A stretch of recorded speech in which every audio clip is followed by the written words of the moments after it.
అందరికీ ముందుగా నా నమస్కారం. నా పేరు కావ్య. నేను 9వ తరగతి చదువుతున్నాను. నేను ఈరోజు మీ అందరితో తెలుగు భాష పరిరక్షణ అనే అంశం గురించి చెప్పడానికి ఆశిస్తున్నాను. దేశ భాషలందు తెలుగు భాష లెస్స అని ఎవరో కాదని మన శ్రీకృష్ణదేవరాయలు అన్నది వింటూనే ఉంటాం. దీన్ని బట్టి తెలుస్తుంది మన భాష యొక్క గొప్పతనం. 56 అక్షరాలున్న తెలుగు ముందు 26 అక్షరాలున్న ఆంగ్లం ఎప్పుడూ చిన్నదే.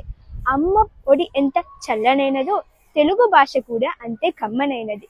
ఇద్దరు తెలుగువారు ఉన్నప్పుడు ఎప్పుడు ఆంగ్లంలోనే మాట్లాడడానికి ఇష్టపడతారు. ఆంగ్ల భాష అవతరిస్తుంటే తెలుగు భాష మాత్రం అంతరిస్తుంది. దీన్ని బట్టి తెలుస్తుంది మన భాష యొక్క పరిస్థితి ఏమిటో. ఆంగ్ల భాష అన్నం పెడుతుంది కాదనలేదు, కానీ తెలుగు భాష మాత్రం పక్కవాడికి కూడా అన్నం పెట్టేలా చేస్తుంది. ఇటువంటి తెలుగు